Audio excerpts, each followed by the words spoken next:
자, 맥주 사전 오늘 한번 진행을 이어가 보죠. F고요. 첫 번째 단어부터 좀 셉니다. Fake craft, 가짜 크래프트 맥주란 뜻이죠. 미국에서는 이미 이 페이크 크래프트에 대한 논쟁이나 논의들이 있었어요. 그리고 실제 이렇게 부르곤 합니다. 한번 보죠. 크래프트 맥주는 현재 전체 맥주 시장의 약 12%를 차지하며 다른 나라도 맥주에 아주 뒤처지진 않는다. 12% 정도. 지금 제가 2022년 자료를 좀 보니까 BA를 보니까 생산량으로 하면 15% 정도 되더라고요. 그런데 판매가로 봤을 때 시장 점유율이 한 25% 정도 되는 것 같아요. 근데 거기서도 얘기를 해놨는데 맥주 가격이 올라가다 보니까 아무래도 판매가 측면에서는 점유율이 조금 높은 측면이 있고, 하지만 생산량 측면에서는 지금 15% 정도 크래프트 맥주가 차지하고 있습니다. 미국과 같은 크래프트 맥주의 발상지도 한 40년이 지난 지금도 한 20% 정도밖에 시장 점유율을 못 차지하고 있어요. 그럼 80%는요? 라거란 뜻이죠. 이게 원래 그리고 크래프트 맥주의 본질이에요. 소규모로 생산하고 프리미엄으로 파는 시장, 틈새 시장 전략을 노리는 게 바로 크래프트 맥주죠. 크래프트 맥주가 대중 맥주가 되려고 하는 순간 모든 것들이 깨져버리게 되는 겁니다. 규모가 작은 것처럼 보일 수 있으나 실은 엄청난 수익을 올리고 있으며 지속적으로 성장하고 있다. 이게 지금 2022년 미국 크래프트 맥주 전체 규모가 우리나라 전체 맥주 시장 규모랑 똑같습니다. 이거 똑같더라고요. 원화로 환산했을 때 물론 약간 오류는 있겠지만 거의 비슷하다고 볼 수 있을 것 같아요. 그러니까 미국 시장에서 한 15%, 매출액 기준으로 25%, 판매가 기준으로 25% 봤을 때 애매하지만 그게 우리나라 전체 맥주 시장과 똑같다. 그쵸? 대형 맥주 회사가 성장 잠재력이 높은 이 새로운 고급 맥주 시장에 들어오고 싶은 것은 피할 수 없는 일이다. 그쵸? 위기감을 느끼겠죠. 그쪽 시장이. 그리고 지금 맥주 회사, 그러니까 일반적인 대형 맥주 회사들이 놀고 있는 그런 대중 맥주 시장은 역성장 시장이에요. 돈을 그렇게 크게 버는 시장이 아닙니다. 그러다 보니까 수익률이 좋은 이 크래프트 맥주에 눈을 돌릴 수밖에 없는 거죠. 그런데 아까 얘기했지만 정체성을 바꾸는 건 너무 어려운 일이거든요. 그리고 그렇다고 해서 소비자들이 또 구매해 주지도 않습니다. 소비자들은 단순히 향미를 구매하는 게 아니에요.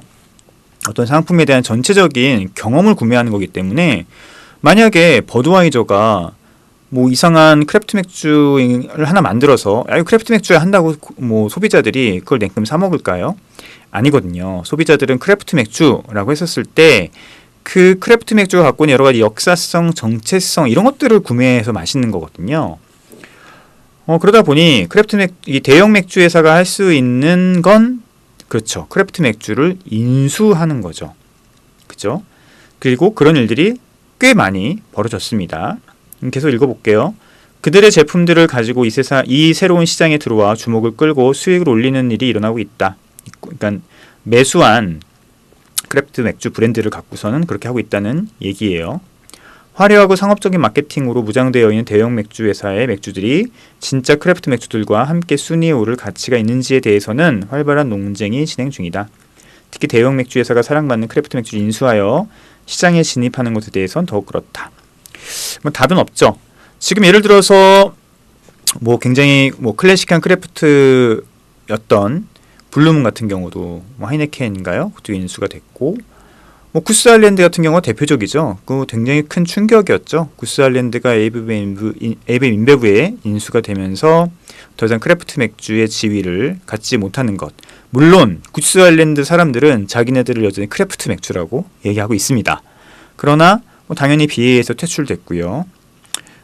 소비자들도 모르겠어요. 우리나라에서는 여전히 구스 아일랜드라는 브랜드를 잘 모르기 때문에 크래프트 맥주를 인식할 수 있을지 모르겠지만 미국 소비자들은 어떨지 제가 현지에 없어서 잘 모르겠지만 진짜 크래프트 맥주 팬들은 절대 인정 안 하겠죠.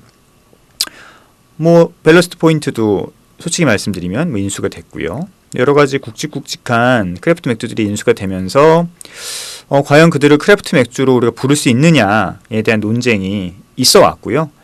지금도 있을 겁니다. 근데 크래프트 맥주를 사랑하는 진짜 팬들은 절대 인정 안 하겠죠. 하지만 대중들 같은 경우는 그게 아니야? 라고 생각할 수도 있는 그런 부분이기 때문에 답은 내리기 힘듭니다. 비슷한 논쟁은 우리나라에서 할 수 있죠. 예를 들어서 편의점에 납품하는 수제 맥주를 우리가 크래프트 맥주로 할 수 있느냐. 크래프트 맥주라고 하는 것의 정체성을 과연 편의점 수제 맥주들이 지키고 있느냐라고 봤을 때는 기준에 따라 다르겠지만 제 기준에 따르면 저는 아니라고 생각합니다. 크래프트 맥주 중에서 가장 중요한 거는 규모거든요. 규모가 작아야 돼요. 규모가 작고 다양하고 그리고 여러 가지 가치들, 그 가치들은 굉장히 다양할 수 있는데 지역성이라든지 진정성이라든지 역사성이라든지 이런 것들을 맥주에 담아내려고 하는 그런 행동들 그리고 재료를 또 다양하게 아끼지 않고 넣는 그런 것들이 다 합쳐서 우리가 크래프트 맥주라고 얘기를 하는데 편의점 수제 맥주들은 그런 측면에서 봤을 때는 더 이상 크래프트 맥주라고 할 수 없죠. 모르겠어요. 수제 맥주라고 부를 수 있을 것 같아요. 수제 맥주라고 하는 게 크래프트 맥주와 등치하는 개념이 아니었기 때문에 예전에도 그런 맥주들을 수제 맥주라고 부르는 것, 그러니까 일반 대중 맥주와는 좀 다른 다양한 맥주들을 또 혹은 다양한 스타일들을 만드는 것을 수제 맥주라고 부를 수 있겠지만 저는 이제 크래프트 맥주는 좀 다르게 얘기를 해야 되는 게 아닌가라는 생각이 들고요. 모르겠어요. 기본적으로 우리나라 같은 경우는 소규모 브루어리 면허를 갖고 있어야겠고요. 우리나라에서는 면허가 나눠져 있잖아요. 소규모 브루어리 면허가 따로 있습니다. 어느 정도 규모가 넘어가면 그거는 그 면허가 박탈당하게 돼요. 소규모 브루어리 면허를 갖고 있어야 되고 또 되게 다양하고 지역적이고 이런 맥주들을 만들어내는 곳. 브루펍 같은 경우는 그런 측면에 봤을 때는 크래프트 맥주라고 우리가 부를 수 있을 것 같고요. 그리고 또 지역 양조장들 같은 경우도 우리가 그렇게 부를 수 있겠죠. 편의점 수제 맥주는 더 이상 크래프트 맥주라고 우리가 부르기는 좀 힘들 것 같다라는 생각이 제 생각입니다. 현대몰트 같은 경우 국내에서 현대몰트 같은 경우는 한 7, 8년 전만 해도 그래도 국내 크래프트 씬을 이끌던 브랜드였잖아요. 굉장히 다양한 시도를 했고 다양한 맥주들을 만들었고요. 실험적인 맥주들을 만들었던 그런 브랜드인데 이게 오비에 인수되면서 이제 모든 게 끝났죠. 누가 지금 현대몰트를 크래프트 맥주라고 부릅니까? 그럼 현대몰트는 수제 맥주라고 부르나요? 수제 맥주라고 부르더라고요. 그죠? 그러니까 저는 계속 말씀드리는데 거의 몇 년간 말씀드리는데 수제 맥주와 크래프트 맥주는 구분이 돼야 된다. 구분이 돼야지만 저희처럼 진짜 크래프트 맥주를 만드는 곳들이 생존할 수 있습니다. 구분이 되지 않는 순간 살 수가 없어요. 예, 그 부분은 너무 명확하죠. 어떤 맥주를 페이크 크래프트로 부를 것이냐 각자의 기준들이 있으실 테니까요. 그런 기준들을 잘 세우셔서 판단하시면 될 것 같습니다. 자, 다음 주제는 퍼먼테이션이네요. 발효고요. 양조에 관한 얘기입니다. 많은 얘기들을 할 수 있는 그런 주제인데 어쨌든 시작해보죠.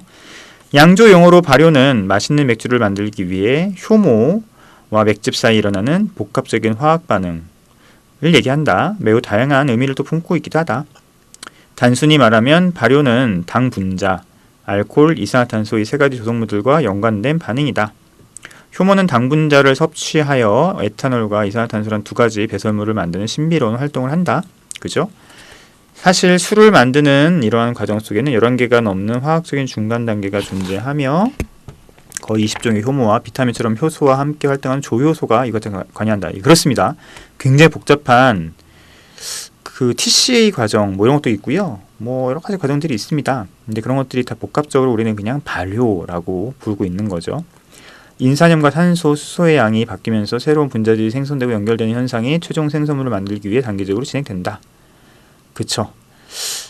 다 읽고 한번 얘기를 해보죠. 하지만 발효는 단지 당이 효모에 의해서 대사되어 에탄올과 이산화탄소가 되는 것처럼 단순한 것만은 아니다.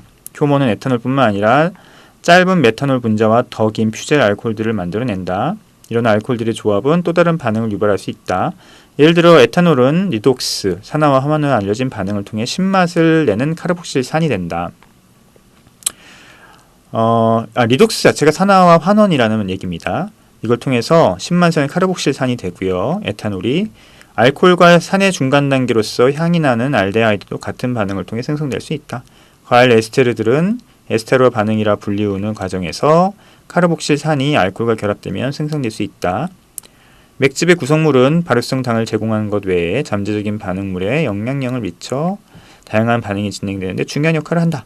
예를 들어 귀리는 풍부한 자연 영양분이며 엽산, 마그네슘, 비타민, 그리고 황산화제 같은 생물학적 활성 물질로서 역할을 한다. 되게 복잡한 얘기들이 많네요. 근데 뭐 우리 맥주하는 사람 입장에서는 맥주를 좋아하는 관점에서는 이렇게 복잡한 것까지는 알 필요가 없고요. 실제 뭐 이런 것들이 궁금하시면 생화학 책을 보시면 돼요.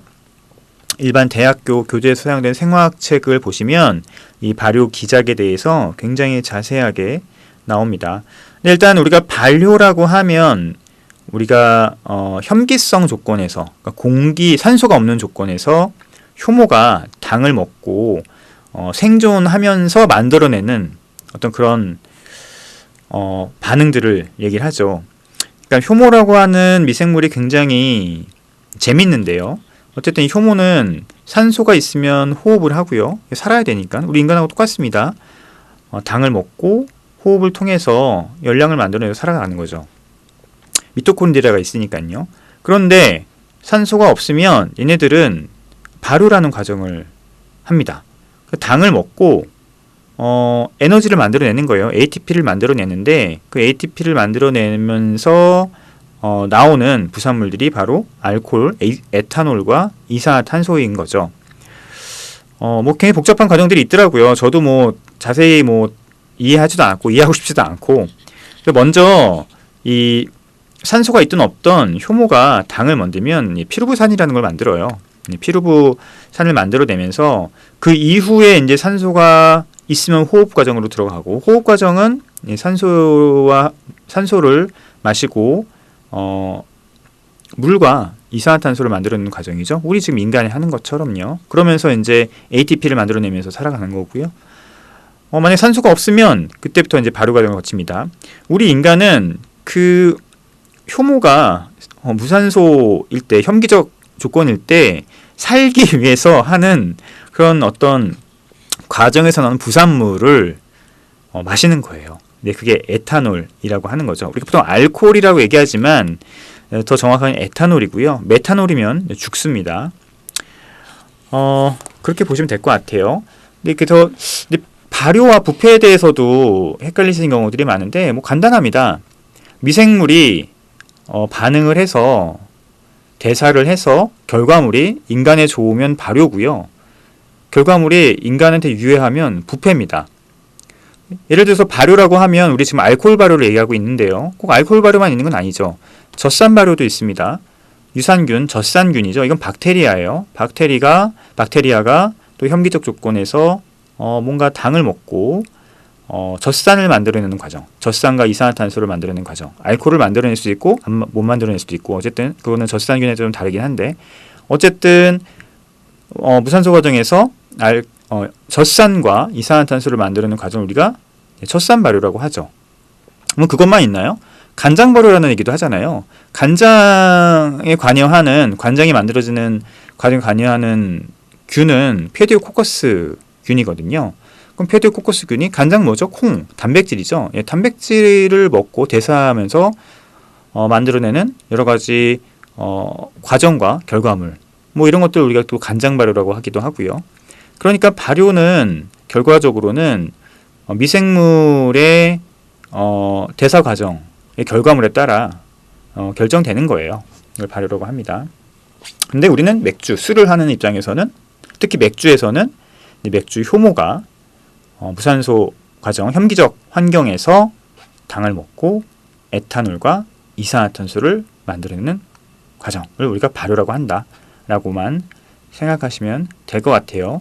이 중에서 에일 효모는 상면 발효 효모죠. 사카로미스 세레베시의 이 효모는 그 중간에 에스테르라는 걸 만들어내고요.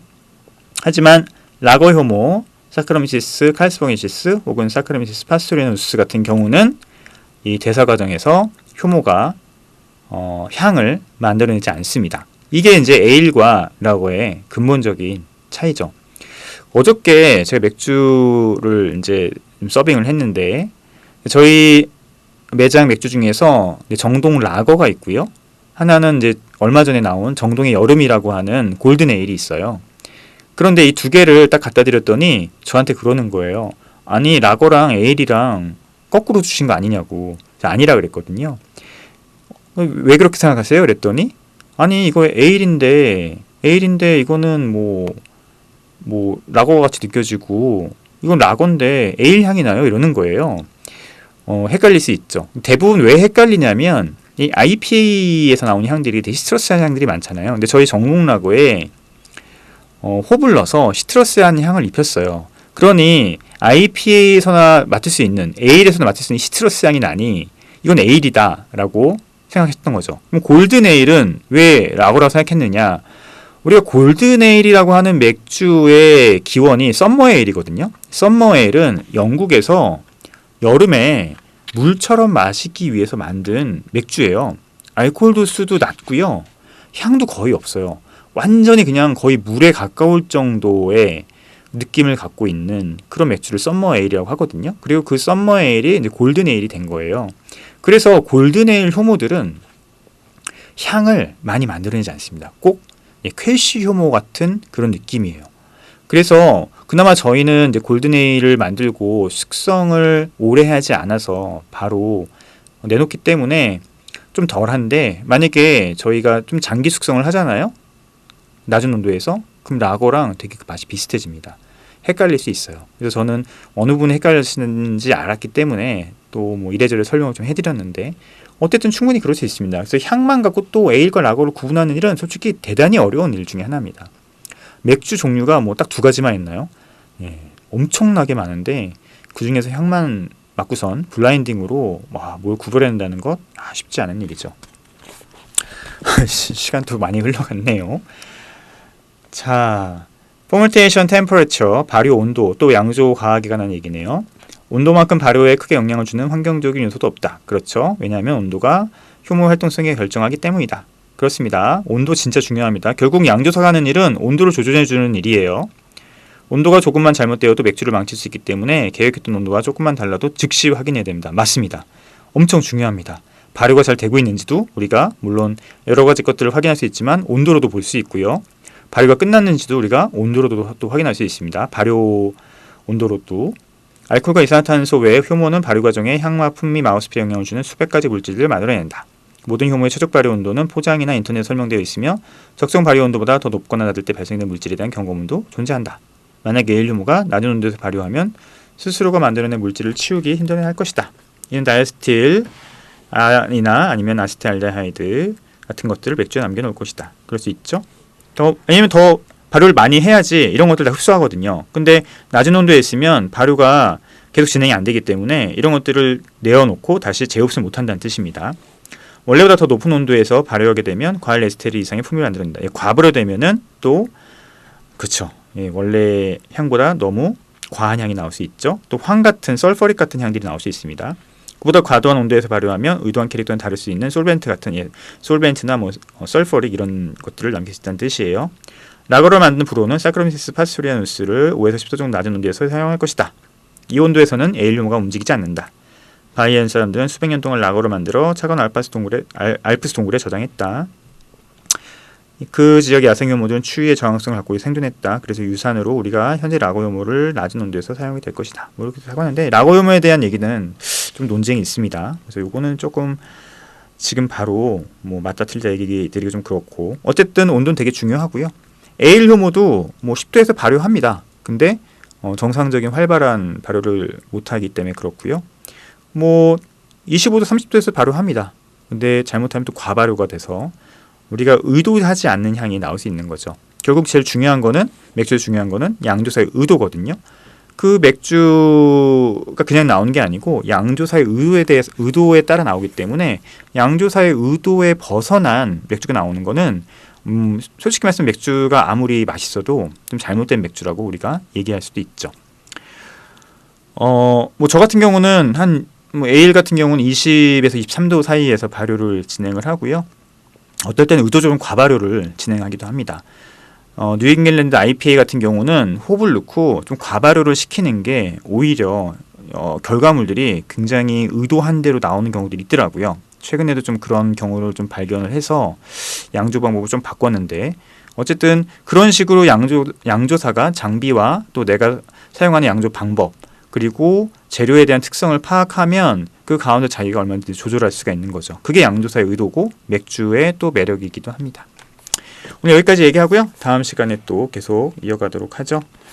자, 마지막 노래 들으면서 오늘 시간 마무리하겠습니다. 마지막 노래는 김현철 드라이브 듣겠습니다. 다음 시간에 뵐게요. 안녕히 계세요.